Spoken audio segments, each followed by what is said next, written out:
And so the other news that I wanted to cover this week is the election of an orange-faced man with silly hair. But this time it was as MP Boris Johnson, an orange-faced, silly-haired man from New York. That's what I found on his Wikipedia page that I'm looking at right now.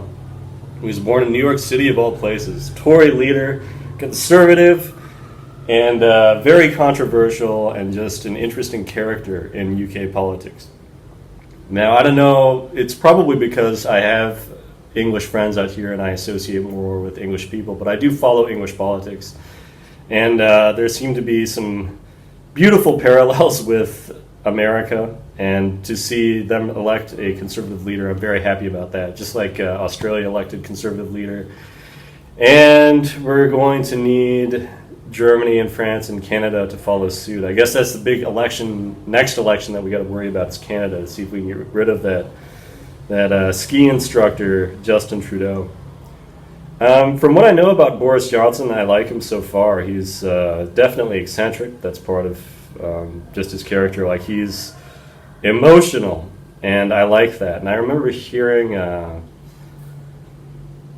think it was Stefan Molyneux, who was saying that, you know, when like great leaders are able to show their emotions completely. They don't have to cower. They don't have to hide like slaves. And he seems very brash. They accuse him of racism and sexism and being anti-LGBT, and yet he's gone to parades and stuff. So I'm not sure. It seems to be, again, a parallel with American news media and in the way that these people are treated. I must say it has been interesting watching British politics the last few years alongside the epic 2016 takeover of Trump. Trump just changed everything and made all politics more interesting, even the UK politics. But I remember Brexit. And right after Brexit, one of my coworkers, this very young girl, I worked with this young girl, she was like 21, 22 years old, from England. And she said, oh, when she got the news, she cried and everyone was so sad. And I asked her, what does that change exactly? And she couldn't give me any answers whatsoever. It just becomes gaslighting. It just becomes emotional stuff. So I'm sure Boris is used to that, and I'm sure he's ready for more. I mean, that's just the way it goes. The media works a little bit differently. They did really crucify Theresa May, but she kind of deserved it, if you remember. Fighting against the will of the people, fighting against Brexit. Like, it's been such a mess, like setting up the whole Brexit thing after the people voted definitively that they wanted out of the European Union, and she resisted that. There's that great video of her walking, is it her office, Downing Street or something, but she closes the door and you see the camera and she's just pounding on the door. And then when she resigned, she was in tears, and it was just embarrassing for everyone to watch. It was embarrassing for my English friends. Everyone had a laugh at that. It was just terrible. Boris Johnson, though, his look doesn't help him. The hair doesn't help him and everything. Right away, we see we see memes comparing him to Trump. There was one meme that showed like he is like the generic knockoff version of Trump, and Sadiq Khan, the current mayor of London, who occupies the office that he once had. Of course, he was a Tory. Sadiq Khan is on the left. He looks like the knockoff, cheap, generic version of Obama.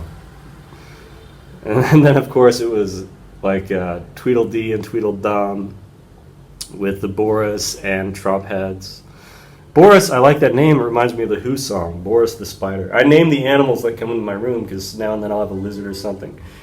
I realized that the last spider that I saw, who was hanging out in here for a while, I had named Boris. It was like I named the last 3 spiders Boris after that silly Who song, so I called him Ivan instead. So Ivan, if you're in here, buddy, I'm talking about you. Anyway, now I'm beginning to sound like Boris. I just heard this really funny podcast and talking about some author who was a biographer who's known him for a long time, since the days they were at Oxford together. And according to his sister, I guess he had a play space that said "Boo to grown-ups" written on the wall, and I think that's very good philosophy to have. So I'm curious to see how Boris is going to change policy. It's been interesting getting more information about UK politics and feeling closer to that. I think it's quite interesting, and I think that they have reached a point where they are sick of leftists, and they don't want to appear like uh, Germany under Merkel or France under Macron.